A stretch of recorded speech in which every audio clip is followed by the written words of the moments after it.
Ready అవుతున్న YCP రెండో list దాదాపుగా ఓ కొలిక్కి వచ్చిన రెండో లిస్ట్ అయితే క్లారిటీ వచ్చిన నియోజకవర్గాలను ఎప్పటికప్పుడు ప్రకటించాలనే యోచనలో అధిష్టానం ఉంది. అనకాపల్లిలో 7 సెగ్మెంట్లలో మార్పులు ఉండే ఛాన్స్ ఉంది.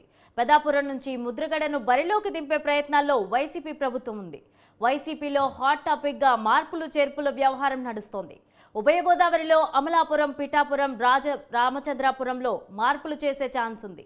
ఇతర పార్టీలతో టచ్లోకి వెళ్తున్నారు. టికెట్ రాదని భావిస్తున్న నేతలు ఇవాళ రేపో ప్రకటించే ఛాన్స్ ఉంది. మొదటి విడతలో 11 సెగ్మెంట్లలో మార్పులు జరగబోతున్నాయి.